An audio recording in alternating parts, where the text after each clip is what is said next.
Thank you, ladies. Great report. Coming now to introduce our next speaker, please welcome the founder and president of Vision America, Dr. Rick Scarborough.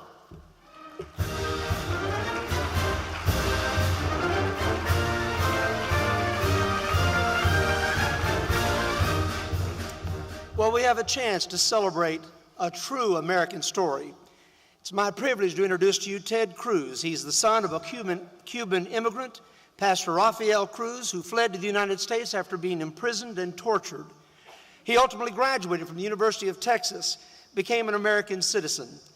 Ted Cruz served Texas as our Solicitor General from 2003 to 2008 and won the admiration of all Texans, authoring over 80 U.S. Supreme Court briefs, and personally presented oral arguments 40 different times, 9 before the U.S. Supreme Court as well, upholding the Texas death penalty and refuting the United Nations, who sought to bring forward the case. As a child, he earned scholarship money by reciting the Constitution. Isn't that refreshing? We'll have a senator who can recite the Constitution.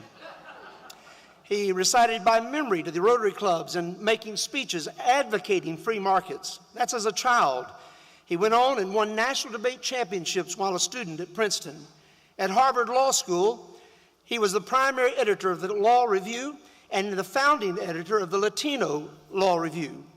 When he announced his candidacy in Texas, having never run for public office before, our Solicitor General is an appointed position, very few people gave him any chance.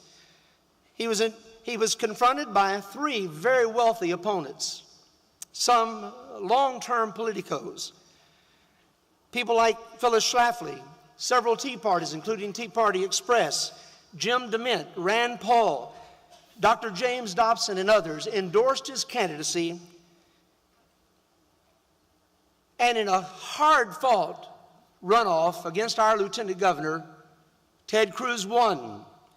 It is my privilege to present to you a man grounded by faith and principle, a true champion of freedom, the next senator from the great Lone Star State of Texas, Mr. Ted Cruz. Give him a wonderful round of applause.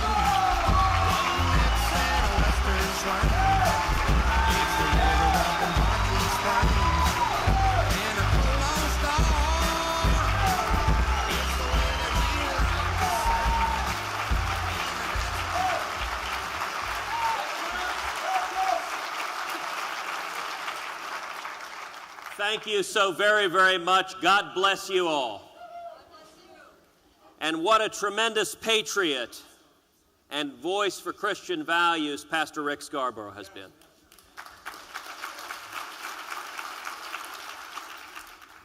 You know, I'll tell you, in Texas, the last year and a half, we have traveled quite a journey. When we started this campaign in Texas for U.S. Senate a year and a half ago, I was at 2% in the polls, and the margin of error was 3%.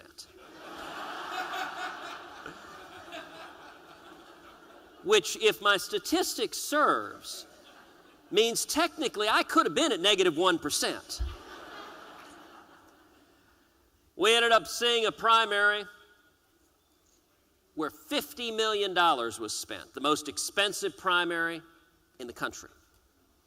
I'll tell you, you have not lived till you've had $35 million of attack ads run against you.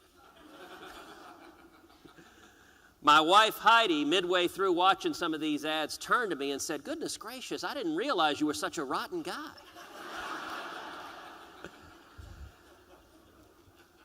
Nobody in the state gave us a prayer, but something extraordinary happened. We saw conservatives unite across Texas and all across this country. We saw thousands and thousands and thousands of Republican women and Tea Party leaders and grassroots activists come together. And we didn't just win the race, we won by 14 points.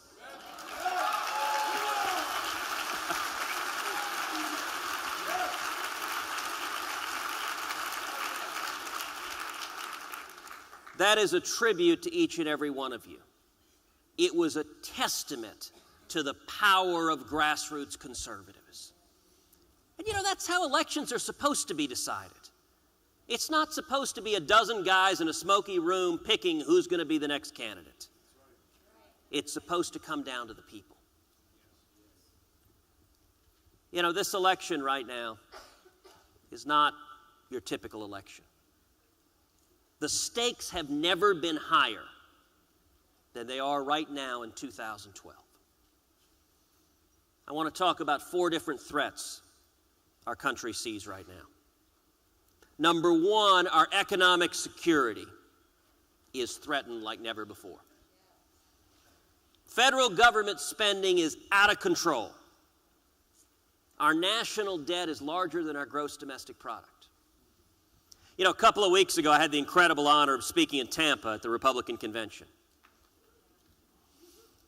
And I talked about the crushing debt. I talked about my 4-year-old daughter, Caroline. When I got back to my hotel room, it was about 1:30 in the morning, and I pulled out my iPhone, was reading through Twitter. And the comedian, Paula Poundstone, had actually sent out a tweet. I don't know her, but I read the tweet. The tweet said, Ted Cruz just said when his daughter was born, the national debt was $10 trillion. Now it's $16 trillion. What the heck did she do?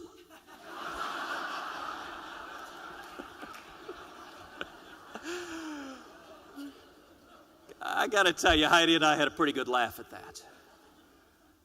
But it underscores the massive game-changing shifts that have happened in the last 3.5 years. When Barack Obama was elected, it had taken 43 presidents, 2 centuries, to build up a $10 trillion debt. In 3.5 years, that has grown to over $16 trillion. We are galloping down the road to where Greece and Italy and much of Europe find themselves. And I'll tell you, I think we're blessed because we have foreshadowing. We can look across the Atlantic and see where the end of this road takes us. And I'll tell you what, Americans, we will not go quietly into the night.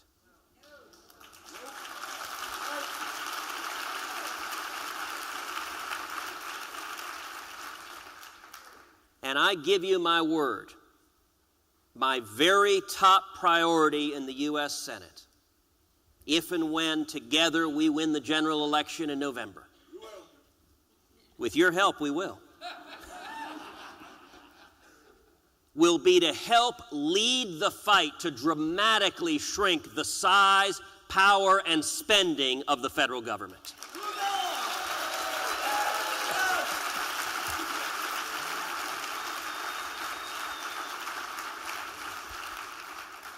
And the very first item on the agenda will be to repeal every single word of Obamacare.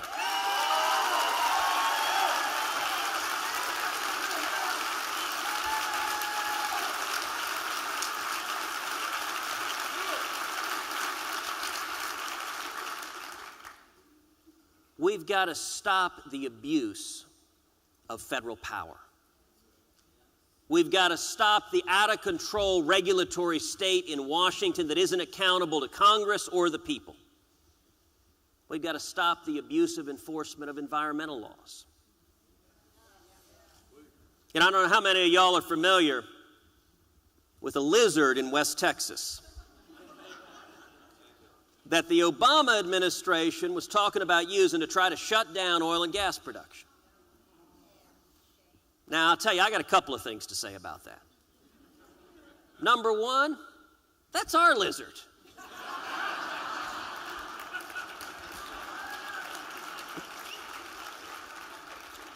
And you know what? They make darn fine boots.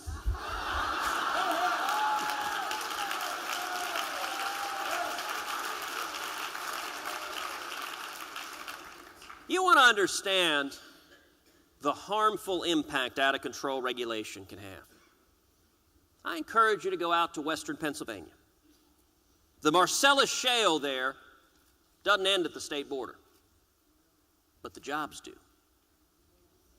There is an incredible explosion of productivity with natural gas. Western Pennsylvania there is seeing 9% growth and you walk 10 feet north across that state line, and the knuckle-headed politicians in New York won't let them develop those resources.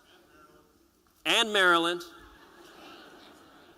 Apparently, the politicians there think unemployed people in New York don't want to work. Look, this is dangerous. Unchecked federal government power threatens everyone's liberty.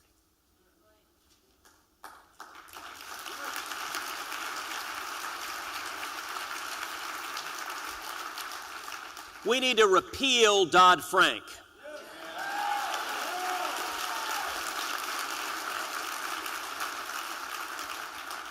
Talk about a bill that you don't need to read any further than the title to know nothing good can come of it.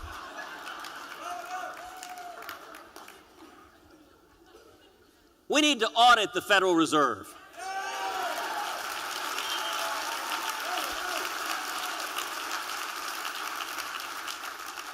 Just this week, we discovered QE3. Because, printing vast sums of money, that's always worked out well for countries. We need sound money in this country. Our economic future is threatened. But not just that. Our national security is threatened. The events this week in Libya and throughout the Middle East underscore what a dangerous world we live in. There are radicals throughout the world, Islamic terrorists that would murder each and every one of us. And it says something that we have a president of the United States who is utterly unable to utter the words radical Islamic terrorist.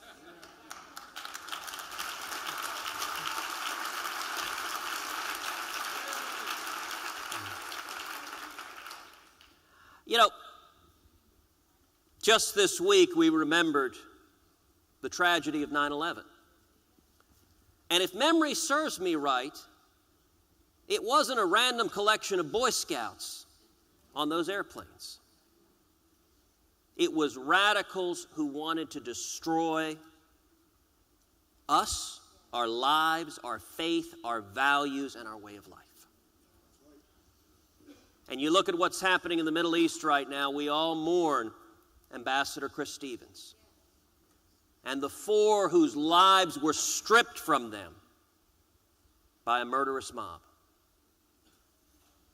If there's one principle consistent throughout history, it's that bullies and tyrants don't respect weakness.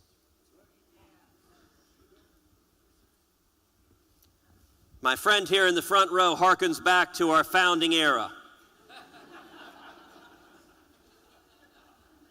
Again, if my recollection serves me, the Declaration of Independence didn't say, our rights are being trampled, we'd like to sit down and have some tea.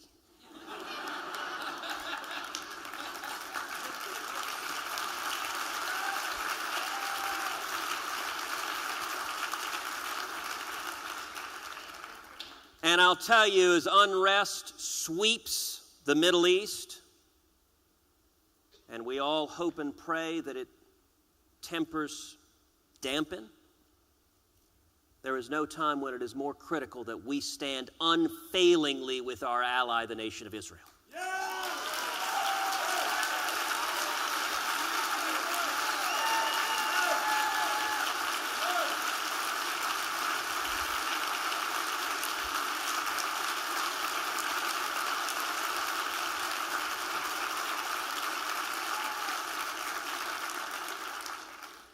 And it speaks volumes that this week we discovered President Obama was just too busy to make time to meet with Prime Minister Netanyahu. He is going next week on David Letterman. That's Obama, not Netanyahu. But the president doesn't have time to stand with Israel, and that is dangerous. It is dangerous for Israel. It is dangerous for the world. It is dangerous for the United States of America.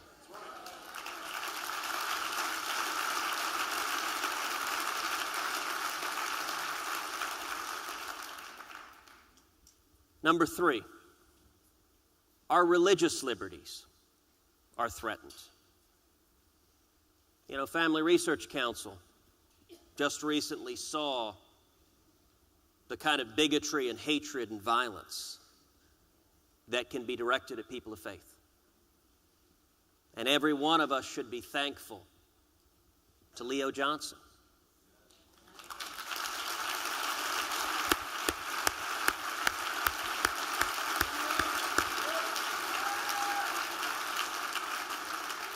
Who risked his life and stopped potentially the murder of many innocents. President Obama, sadly, has not respected religious liberty. Indeed, his administration has manifested contempt for our religious liberty. You know, it wasn't too long ago that the Democratic Party was a party that was proud to be the first major political party to have nominated the first 2 Catholics to be President of the United States. Let me ask you something. What would an Al Smith or a John F. Kennedy say to a president who says to the Catholics of America, change your religious beliefs or I will use my power as president to shut down your hospitals?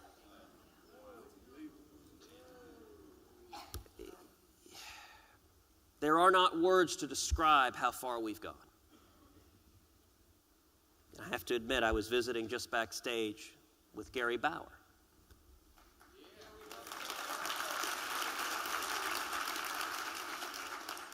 And Gary was pointing out something just recently. The EPA put out a flyer for Hispanic Heritage Month. And who did they choose to represent that? Che Guevara.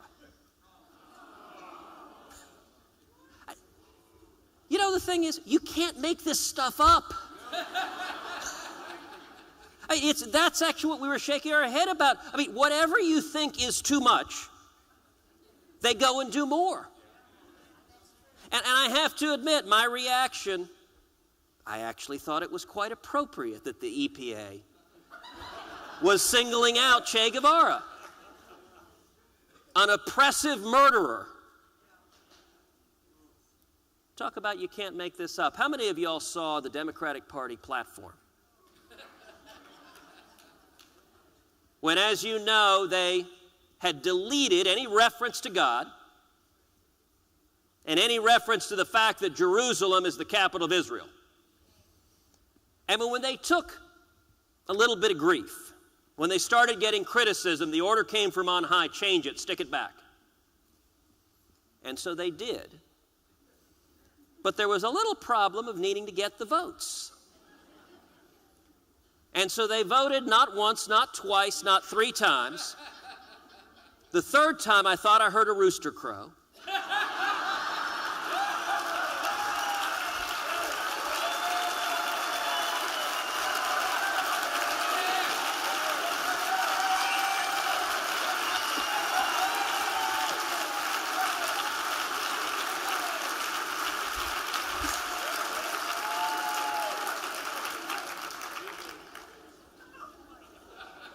And then, the mayor of Los Angeles, I guess, decided that he wanted to channel the mayor of Chicago because he said, the ayes have it, never mind the votes. And the reaction in the next 5 seconds, you can't make up. A room full of elected delegates, the chosen representatives of the Democrat Party, booed at full volume. You know, it's sad when you're looking at the elected delegates of the Democratic Party and you cannot tell which is more unpopular, God or Jerusalem. I'll tell you, I sent that video out To the thousands on our email list, and I just encourage people, watch this. Don't listen to me. I'm a political candidate. You can't trust any of these yahoos. But just watch this. Watch the video of these elected Democrat delegates and ask yourself, do these people reflect your values? This is an extreme and radical time. You cannot make this up. And the fourth and final thing I want to say that's threatened is our U.S. Constitution. This is a president who has repeatedly ignored and trampled on the Constitution, who has ignored the rule of law, whether it was early in the administration where he said, I will refuse to defend the Federal Defense of Marriage Act, or whether it was when he put an offshore drilling moratorium in place despite the fact that he had no legal authority to do so, or whether it was just recently when he declared that 800,000 illegal aliens would be given amnesty by the stroke of a pen, never mind what the federal immigration laws provide. A man sometimes who wears the hat of King Louis. The state is he. But you know, the Constitution gives the president the responsibility to, quote, take care that the laws be faithfully executed. And this president has repeatedly abdicated that responsibility. And you want to talk about threats to the Constitution. Before running for Senate, before marching with so many of you in this battle, I served 5.5 years as the Solicitor General of Texas, representing Texas before the U.S. Supreme Court. Over and over again, we fought to defend the Constitution. And some of the victories we won, over and over again, were by one vote. The Supreme Court of the United States right now teeters in the balance. One justice. We are one justice away from a radical 5-justice liberal majority. You want to understand the stakes of this race? Let me talk about some of the cases we litigated when I was Solicitor General. We defended the constitutionality of the Texas Ten Commandments Monument. We won 5-4.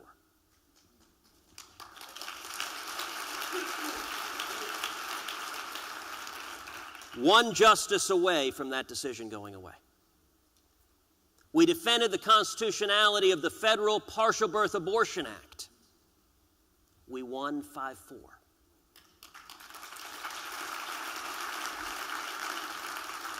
One justice away from that decision going away. We defended the Second Amendment individual right to keep and bear arms. We won 5-4.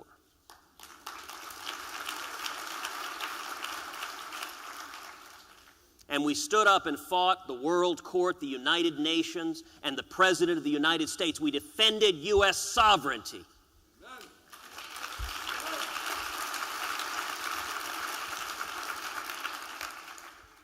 And we won narrowly as well. One justice, every one of those decisions go away. If you cherish the Constitution, as I know every one of you do, the Constitution is at stake in this election. I want to close with 2 quick observations. Number one, it is very, very easy to read the paper, to watch television, and to be demoralized. But I want to come to you with a word of encouragement and exhortation. There is something incredible sweeping this country. The book of Ecclesiastes says there's nothing new under the sun. What's happening right now reminds me very much of 1979. 1979, we had a radical leftist in the White House pursuing disastrous economic policies and an impotent foreign policy. It took Jimmy Carter to give us Ronald Reagan.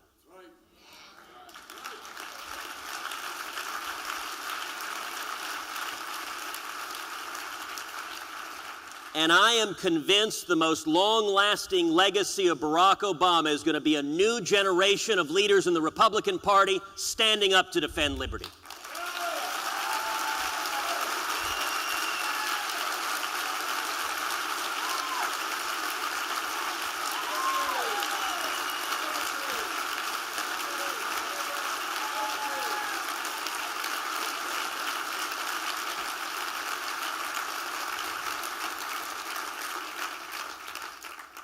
We are doing this together.